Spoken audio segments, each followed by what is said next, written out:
बड़े होने के बाद शिनपेई टोक्यो चला गया पढ़ाई करने के लिए और वो 2 सालों के बाद वापस आया क्योंकि उशियो की डेथ हो चुकी है। जैसे कि उसे किसी ने मारा हो। जिसने भी अपने शैडो को देख लिया वो मर जाता है। उशियो का शैडो मियो और उशियो दोनों को दिखा था और शैडो दिखने के 3 दिनों के बाद ही उशियो की मौत हो गई। तो रिसेंटली मैंने एक एनिमे खत्म किया जिसका नाम था समर टाइम रेंडरिंग और ये एनिमे पीक था। तो मैं आ चुका हूँ इसका एक स्टार्टअप एक वीडियो लेके जो देख के तुम्हारा भी इसमें इंटरेस्ट जाग जाएगा। तो वीडियो के अंत तक बने रहना।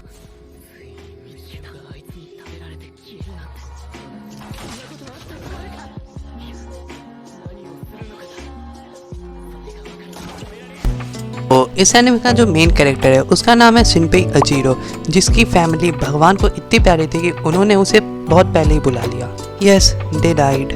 भाई कोई भी एनिमे हो जिसका मेन कैरेक्टर के पेरेंट्स जिंदा हो ऐसा हो ही नहीं सकता। जितना भी एनिमे हम आज तक देखे हैं जो अच्छा हो उसमें मेन कैरेक्टर के पेरेंट्स मरे हुए ही होते हैं। बैक टू द टॉपिक, शिनपेई अजीरो के जब पेरेंट्स मरे थे तब वो बहुत छोटा था। उनके पेरेंट्स के मरने के बाद वो किसी और फैमिली के साथ रहने लगा जिसमें 2 लड़कियां थी, जिसमें से पहली का नाम ओशिया कोफुने और दूसरे का नाम मियो कोफुने था और ये लोग हितोकाशिमा नाम के आइलैंड पे रहते थे। और शिनपेई की जो बेस्ट फ्रेंड थी वो ओशियो थी और काइंडा से गर्लफ्रेंड मीन्स दोनों को एक दूसरे पे क्रश था, लेकिन किसी ने किसी को बताया ही नहीं। क्या बोल रहे हो, रिलेटेबल हो गया? सिर्फ तुम्हारे ख्यालों में भाई, तेरे क्रश को तेरे में कोई इंटरेस्ट नहीं है। बैक टू द टॉपिक, बड़े होने के बाद शिनपेई टोक्यो चला गया पढ़ाई करने के लिए और वो 2 सालों के बाद वापस आया क्योंकि उशियो की डेथ हो चुकी थी। और उसके मरने का रीजन ये बताया गया कि वो बीच पे एक लड़की को डूबने से बचा रही थी लेकिन वो खुद डूब के मर गई। लेकिन जब उसके बॉडी का इंस्पेक्शन हुआ तो उसके गले पे किसी के हाथों का निशान पाया गया, जैसे कि उसे किसी ने मारा हो। और फिर शिनपेई मामले की गहराई में जाना चाहता है, यानी सब चीज का पता लगाना चाहता है कि आखिर उशियो को मारा किसने। और इसकी तहकीकात करते करते ही उसे एक फिशमैन मिलते हैं जो कि जिनका नाम गिंजीरो होता है। वो उसे बताते हैं शैडोज के बारे में। शैडोज को तुम अर्बन लेजेंड्स की तरह मान सकते हो क्योंकि शैडो जो है वो ह्यूमन की तरह दिखते हैं और जिसने भी अपने शैडो को देख लिया वो मर जाता है क्योंकि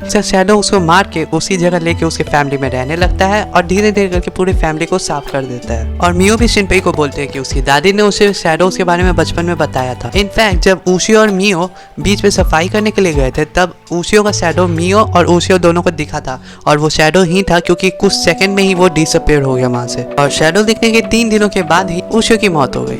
इसके बाद बहुत ज्यादा चीजें हुई है लेकिन मैं नहीं बता सकता क्योंकि ये स्टार्टअप एक वीडियो और इसमें मैं ज्यादा स्पॉइलर नहीं दूंगा। उसके बाद शिनपेई को पता चलता है एक प्रीस्ट के बारे में जो कि माउंटेन के ऊपर रहते हैं, काइंड ऑफ माउंटेन ही है, वहाँ पे एक श्राइन है उस पे रहते हैं। तो शिनपेई मियो को लेके वहाँ पे जाता है मियो का प्यूरिफिकेशन करवाने क्योंकि इसने भी उशियो के शैडो को देखा तो उसे लग रहा था कि मियो भी ना मर जाए, इसलिए वो वहाँ पे जाते हैं। वहाँ जाने के बाद मियो को लगता है कि फॉरेस्ट में कोई भाग के गया है तो वो उस चीज के पीछे भाग के जाती है और फिर जो दिखता है वो बहुत ही हैरान कर देने वाला था। वहाँ पे उन दोनों को मियो की शैडो दिखाई दी जिसने सबसे पहले तो मियो को गोली मारी और उसके बाद शिनपेई को भी उड़ा दिया। और इतना सब बवाल से फर्स्ट एपिसोड में हुआ है और फर्स्ट एपिसोड में अपना मेन प्रोटैगनिस्ट मर गया। लेकिन अगर मेन प्रोटैगनिस्ट मर जाए तो एनिमे का मतलब ही क्या बनता है। तो जैसे गेम में चेक पॉइंट्स होते हैं, जैसे तुम मरोगे तो उसी चेक पॉइंट पे जिंदा होगे, तो सेम टू सेम अपना शिनपेई भी एक चेक पॉइंट पे जिंदा होता है जो कि वो बोट होता है। और शिनपेई ये समझ जाता है और शिनपेई इस लूप का फायदा उठा के बार बार इस केस को सॉल्व करने की कोशिश करता है और जैसे जैसे वो आगे बढ़ता है वैसे वैसे नए खतरे और नए नए चीज रिवील होना शुरू होते हैं, जिससे तुम लोग को ये जो शैडो है ना ये तो बच्चा लगेगा, आगे जाके बहुत ही ज्यादा भयंकर चीज होने वाली है जिसके कारण पूरा आइलैंड खत्म हो सकता है। तो मेरे ख्याल से स्टार्टअप के लिए इतना काफी होगा। तो बस ये एनिमे जाके देखो।